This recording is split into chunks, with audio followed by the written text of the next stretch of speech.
Pembatasan kegiatan masyarakat berskala mikro dipilih oleh pemerintah sebagai salah satu cara mengatasi lonjakan kasus positif COVID-19 di Indonesia.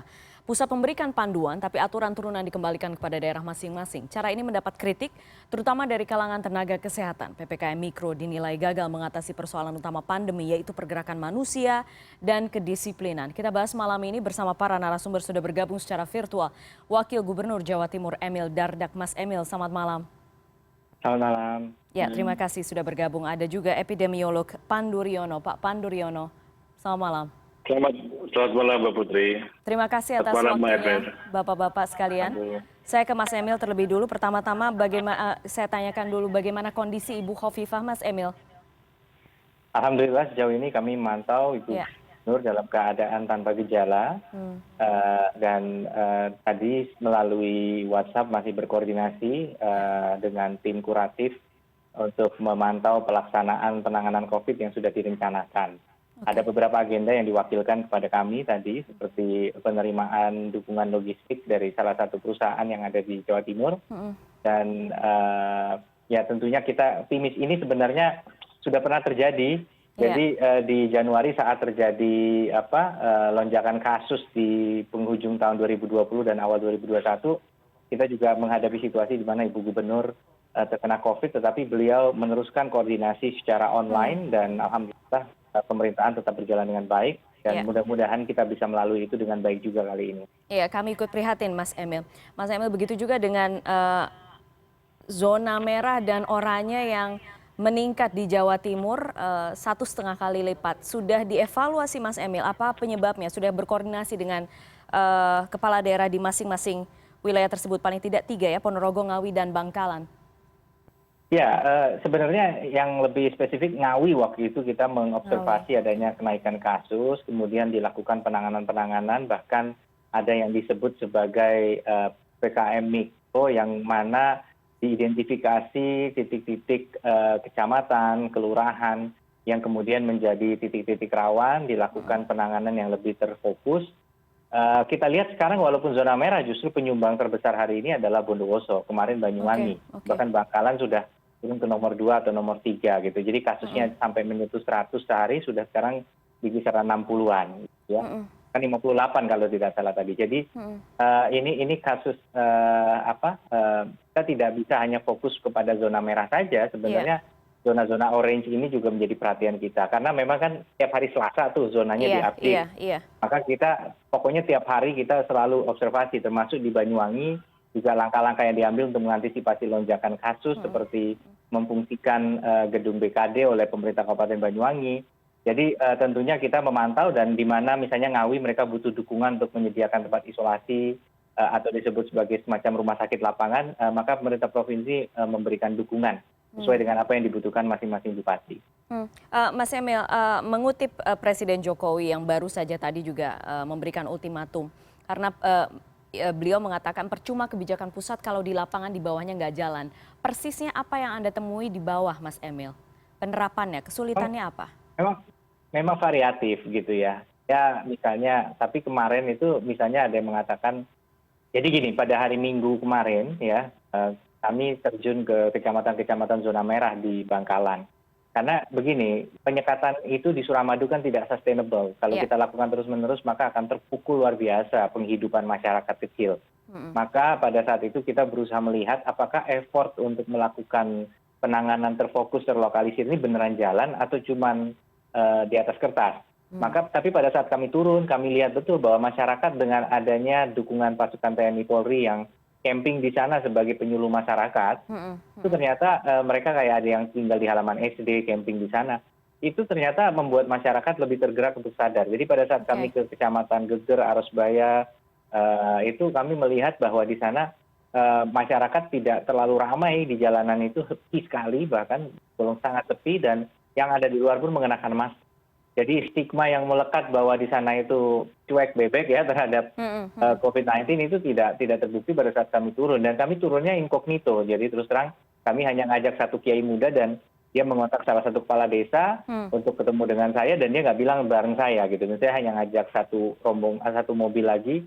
Kita rombongan kecil sekali sehingga insya Allah itu situasi real gitu, bukan situasi yang dipersiapkan karena ada kunjungan dari pimpinan. Oke, oke. Saya ke Pak Pandu sekarang. Pak Pandu, penerapan PPKM Mikro ini memang sudah lama kita tahu, tapi situasinya sekarang agak unik dan challenging. Karena bagaimanapun kita berkaitan dengan manusia yang banyak, sudah memasuki pandemic fatigue, sudah semakin sulit diatur. Masihkah menurut Anda ini bisa menjadi efektif? Karena sekarang tadi saja Pak Jokowi sudah mengatakan nggak bakal jalan kalau di bawahnya nggak disiplin, di bawahnya nggak tegas. Ya, itu suatu pengakuan yang luar biasa bahwa di lapangan itu memang menjadi sulit. Tetapi tantangannya adalah sekarang menjadi momen penting supaya ini momen di mana mengedukasi dan mengajak semua masyarakat. Karena selama ini kan masyarakat masih dianggap objek, dilarang, dimarahin atau mungkin di banyak sekali masalah-masalah sepertinya menyalahkan masyarakat. Sekarang masyarakat diberikan tanggung jawab untuk mengamankan, untuk membantu penanggulangan pandemi ini di wilayahnya masing-masing. Karena wilayahnya itu kan tempat tinggal mereka. Mereka harus betul-betul bisa membantu pemerintah setempat, bahkan untuk bisa mengajak masyarakat untuk mengikuti protokol kesehatan dan mau segera divaksinasi. Apakah itu menjadi tantangan yang menurut Anda sekarang semakin sulit, Pak Pandu? Ya sulit, tetapi kan sulitnya itu karena kita tidak pernah mencobanya.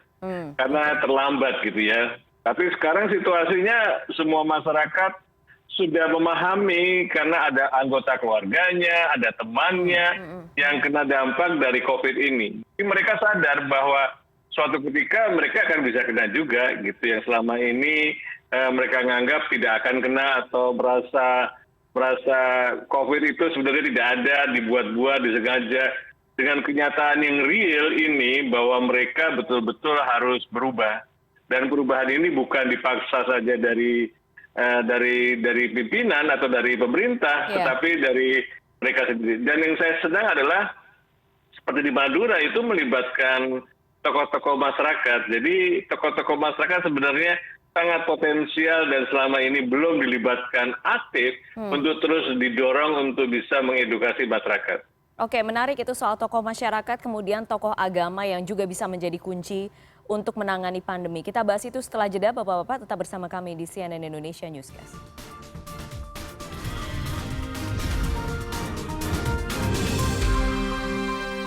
Bersama kami di CNN Indonesia Newscast, saya masih dengan dua narasumber yang bergabung secara virtual, Wakil Gubernur Jawa Timur Emil Dardak dan juga epidemiolog Pandu Riono. Kita masih membahas efektivitas PPKM Mikro, terutama di wilayah Jawa Timur.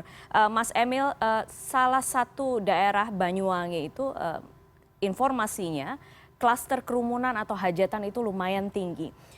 Bagaimana mengatasi ini, Mas Emil? Karena kan kita tahu kalau misalnya PPKM Mikro itu kan penanganan betul-betul di bawah tingkat komunitas, tapi kalau misalnya ada kesepakatan di antara komunitas untuk hajatan tertentu, sulit juga kemudian untuk mengatasi itu di lapangan nantinya. Ya, yang menjadi tantangan adalah PPKM Mikro mendefinisikan kalau di RT tersebut ada kasus aktif lebih dari 10, ya masuk zona merah, antara 5 sampai 10, zona orange, 0 sampai 5, zona kuning. Dan memang berdasarkan aturan itu yang melakukan pembatasan kegiatan di tempat umum baru zona orange, di atas 5. Nah ini agak sulit kalau kita bicara hajatan kan lintas RT ya. Mungkin RT-nya dia tidak banyak kasus, tapi yang diundang itu kan menimbulkan. Jadi memang kalau letterleh kita mengikuti aturan itu saja berat. Inilah sebabnya peran posko desa itu juga berperan penting di sini sebenarnya. Nah memang tendensinya beda kayak PPKM, ada PPKM ada PPKM Mikro kan. PPKM kayak sekarang diperketat, pusat perbelanjaan tutup jam 8, rumah makan tutup jam 8, kapasitas 25%, itu kan lebih cenderung urban oriented. Karena tempat-tempat seperti ini nih memang lebih banyak dominan di area urban. Nah, sedangkan daerah yang dominan rural memang risikonya adalah kegiatan sosial masyarakat. Makanya dulu waktu pertama kali menerapkan PPKM, kemudian kita terapkan di zona-zona merah atau yang bornya itu sudah kritikal, kemudian recovery rate-nya dianggap rendah, itu daerah nambah menu sendiri. Ada yang melarang hajatan, ada yang melarang apa. Ya ini yang penting Bupati, kan Bupati Banyuwangi juga sudah bilang sekarang hajatan dilarang dulu gitu. Ini menjadi bagian dari konteks lokal yang harus dilakukan oleh Bupati Wali Kota. Peran tokoh-tokoh masyarakat dan juga tokoh agama kalau di wilayah Jawa Timur seperti apa Mas Emil? Jadi Jawa Timur dibagi nih kulturnya, ada kultur Mataraman, ada kultur tapal kuda termasuk Banyuwangi ya. Ya. Madura tapal kuda agak mirip-mirip itu tapal kuda karena mereka memang sangat hormat pada tokoh agama. Kalau di Mataraman sama Amtenar gitu ya, sama pegawai negeri atau petugas pemerintah mereka lebih oke. Jadi TNI Polri turun tuh lebih gampang. Tapi ternyata di Bangkalan juga turunnya TNI juga sangat berdampak gitu ya. Mereka respect gitu. Tapi tokoh agama juga, makanya ada kiai di Bangkalan yang juga ngomong kan bahwa jangan membenturkan antara COVID sama agama. Jangan bilang kalau kita percaya Tuhan kita nggak usah takut COVID. Justru ini bagian dari ikhtiar. Dia ngambil contoh. Kalau orang itu kolesterol terus dan nggak pernah olahraga kan stroke kan. Nah kalau kita percaya Tuhan ya kita percaya bahwa kalau orang itu kolesterol dan tidak olahraga ya kita akan ditakdirkan Tuhan untuk stroke. Sama kalau COVID kita nekat ya kita ditakdirkan Tuhan nanti untuk COVID. Itu bahasa yang dipakai kiai saya kutip gitu. Jadi ini adalah satu contoh bagaimana kiai-kiai juga berjuang keras nih untuk kemudian meningkatkan kesadaran masyarakat. Tapi tidak bisa disangkal juga masih ada juga tokoh masyarakat yang memang justru berupaya untuk menggiring soal penolakan vaksin, pandemi sudah tidak ada dan lain sebagainya kan Mas? Ya inilah yang sebenarnya sulit. Kita ini sedang berperang gitu ya. Kita ini sedang berperang dan tentunya memang ada kebebasan berpendapat, tetapi akan sangat riskan lah gitu ya kalau misalnya apalagi konspirasi teori muncul di mana-mana gitu ya. Itulah sebabnya tentunya kita juga tahu gini, kita sering istilahnya kalau bahasa sekolah ini kadang oleh Pak Pandu nih misalnya kita agak dijewer dikit gitu ya. Buat kami itu vitamin juga gitu karena memang kadang-kadang tentu kami nggak jarang akan mengecewakan Pak Pandu juga karena nggak semua itu bisa dilaksanakan dengan baik. Tapi ya disitulah kita sebagai policy maker. Tapi kita harus tahu kapan kemudian makanya supaya kita bisa tetap yang diutamakan adalah kesehatan di atas segala-galanya. Tapi kita tahu sekarang dengan realita anggaran dan sebagainya memang nggak mudah. Dan seperti disampaikan Pak Pandu, kita bikin penyekatan, pengetatan itu juga butuh resource, butuh sumber daya. Jadi kalau masyarakat sendiri nggak muncul, nah memang peran pemerintah itu keteladanan. Keteladanan itu menjadi penting. Jadi kami terus introspeksi juga bagaimana kami dari pemerintah juga memberi keteladanan yang baik. Jadi kami akuilah banyak hal yang harus terus kami sempurnakan juga. Pak Pandu, pilihan PPKM Mikro ini menurut Anda dan juga teman-teman epidemiolog lain mungkin, apakah memang sudah paling realistis saat ini di tengah varian yang terus bermutasi, kemudian tenaga kesehatan yang sudah berjatuhan kewalahan dan lain sebagainya? Ya, saya dari dulu tidak mau mempermasalahkan istilah kan.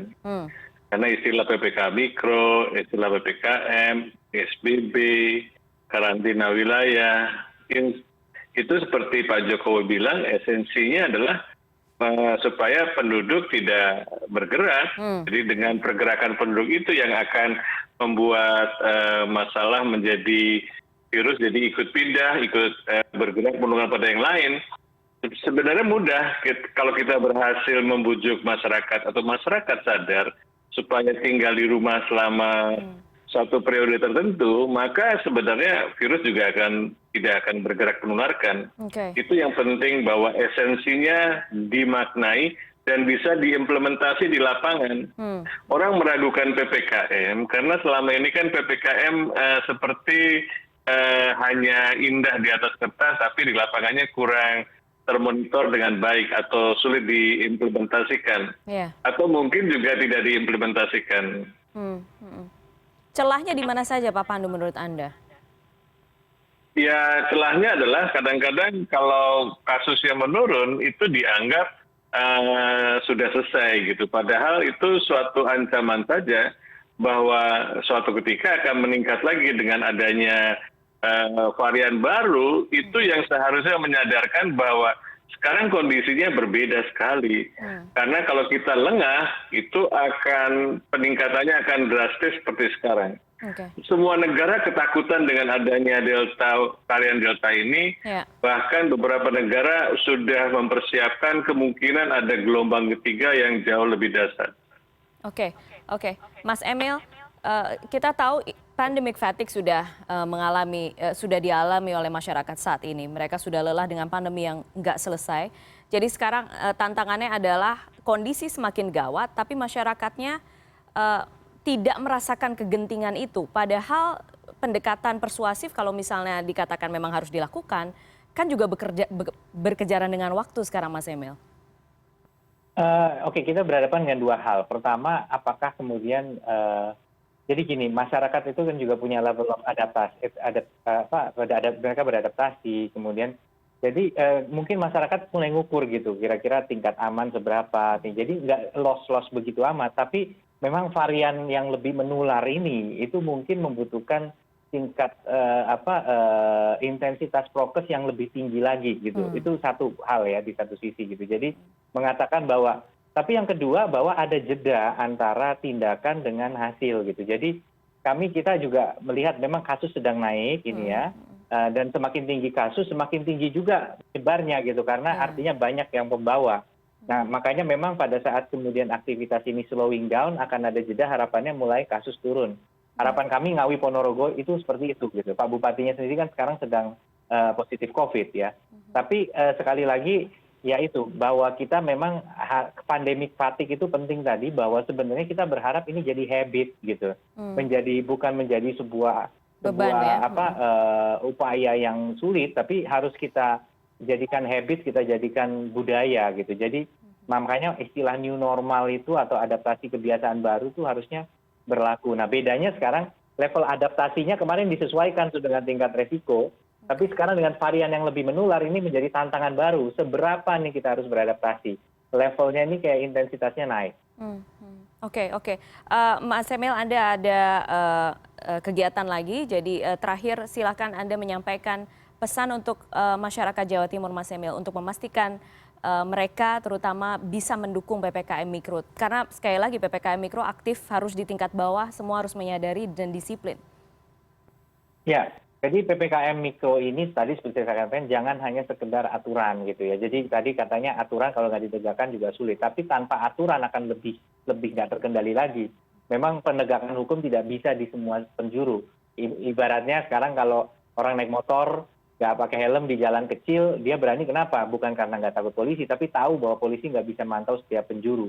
Nah ini sama, kalau kita memang ingin ya kasus akan semakin bahaya kalau memang tinggi, maka masih kembali kepada kita semua masyarakat untuk ikut mensukseskan PPKM Mikro. Berani saling mengingatkan, berani saling memberitahu gitu. Jadi kadang-kadang kita ada rasa sungkan untuk mengingatkan.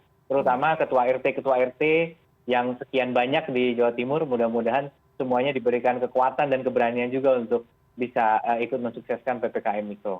Oke, baik. Mas Emil, terima kasih. Sehat selalu. Salam untuk Ibu Khofifah. Ya, sehat terima Pak kasih. Pandu, sehat Mbak. Sukses. Ya, terima kasih. Setelah jeda saya akan kembali dengan Pak Pandu. Pak Pandu, kita masih akan membahas terkait dengan room for improvement ya, terkait dengan PPKM Mikro ini. Tetap di CNN Indonesia Newscast.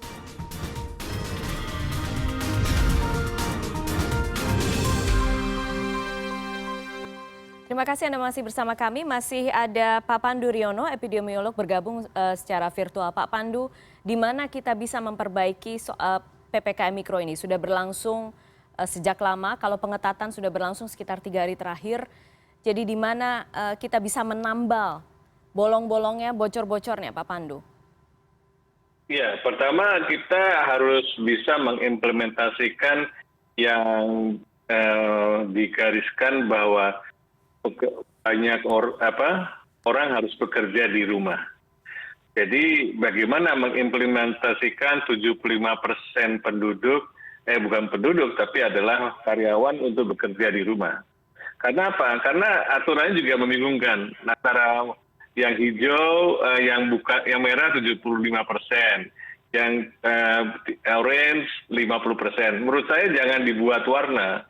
Sebaiknya semuanya sama 75%. Nanti diturunkan juga sama dengan 50%. Dan kemudian siapa yang harus bekerja di rumah? Yaitu adalah karyawan yang mempunyai gaji, baik gaji dari perusahaan swasta maupun gaji dari perusahaan dari pemerintah. Berapa lama? Mungkin hanya seminggu juga cukup. Kita lihat evaluasi apakah seminggu kemudian akan ada dampaknya. Karena kalau tidak, maka pergerakan masyarakat semakin meningkat dan bisa menimbulkan adanya klaster-klaster baru seperti klaster perkantoran, klaster rumah tangga. Dengan demikian kita harus bisa mengimplementasikan itu. Oke. Bagaimana menghadapi sekarang masyarakat, Pak Pandu? Bagaimanapun mereka individu, kemudian sekali lagi informasi deras bisa diakses sekarang, itu kan tantangan besar. Pendekatan persuasif apakah masih bisa dilakukan saat ini? Ya, kombinasi antara persuasif, edukasi, dan tindakan korektif kalau memang masih ada yang tidak mau gitu. Tapi tetap menjaga supaya masyarakat bisa memahami kenapa dia harus menerima penalti misalnya. Dan kedua adalah diajak masyarakatnya, didengar apa solusinya yang mau untuk dibantu oleh. Kita ajak masyarakat apa yang bisa disumbang oleh masyarakat untuk bisa membantu pandemi. Selama ini kan kita tidak pernah menanyakan kepada masyarakat. Mau membantu nggak? Kalau membantu apa yang bisa disumbang? Yang paling sederhana adalah mempraktekkan prokes kesehatan. Kalau mereka mempraktekkan prokes kesehatan, itu sudah memberikan sumbangsi yang besar. Apalagi kalau disuruh tinggal di rumah, benar-benar tinggal di rumah, tidak berpergian kalau tidak penting sekali. Ini sebenarnya masyarakat kalau diajak dan diterjemahkan ke dalam bahwa mereka bisa memberikan sumbangan dalam pengendalian pandemi, maka mereka akan menjadi hero-hero kecil atau hero besar sebenarnya, di mana menjadi kekuatan solidaritas dan mau membantu upaya pemerintah. Kalau hanya diperintah-perintah saja, tidak didengar apa yang bisa disumbangkan kepada masyarakat atau kepada bangsa ini, maka seakan-akan ini hanya urusannya pemerintah, bukan urusan kita bersama. Oke, baik. Pak Pandu Riono, epidemiolog. Terima kasih Pak Pandu sudah bergabung malam hari ini di CNN Indonesia Newscast. Sehat selalu Pak Pandu.